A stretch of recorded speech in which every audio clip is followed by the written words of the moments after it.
আসসালামু আলাইকুম রহমতুল্লাহি বরকাতুহু।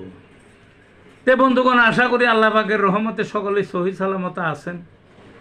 তে কবি গাজী আক্কাস আলী ইউটিউব চ্যানেল 017140885009 এর পক্ষ থেকে আপনাদের সকলের প্রতি রইল একান্ত আন্তরিক শুভেচ্ছা ভালোবাসা।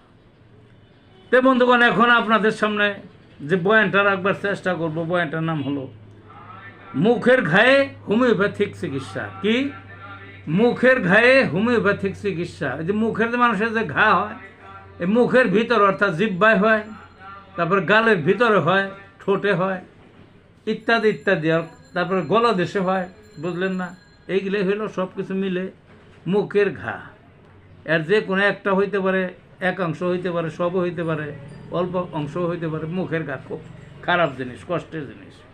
এই মুখের ঘাও হেলা ফেলা না। অনেকে মনে করছেন হে হেলা, হেলা না। কোনো কোনো বংশেই ঘাটা থাকে, বংশানুক্রমিক। দাদা দাদির বা মা বাপের আসিল, তারও হয়েছে। এই দেখা যায় ওষুধপত্র খায়, মাঝে মাঝে সেরে যায় আবার হয়, সেরে যায় আবার হয়। খাইতে পারে না, মুখ দিয়ে নেবরি পড়ে। ওই নেবরি মানে লালা, দুর্গন্ধ লালাও পড়ে কারো কারো। এই গর্ত হয়ে যায়, আবার ছড়ানো ঘা হয়, ফুসকার মতো হয়, সাদা।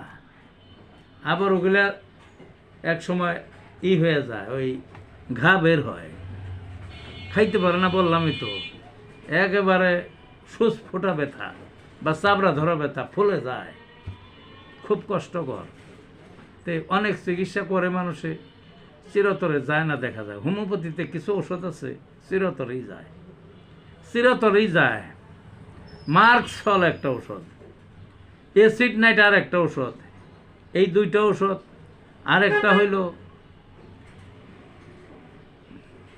ফ্লোরিক অ্যাসিড বা অ্যাসিড ফ্লোর, ওটার নাম।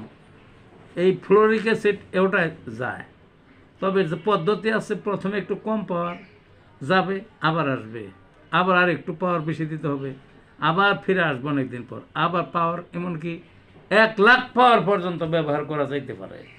করলে এই মুখে ঘা হওয়ার সম্ভাবনা কোনো দিন থাকে না। বংশানুক্রমিকও যদি হয়, তাও চিরতরে সেরে যায়। তো ভালো থাকুন বন্ধুগণ।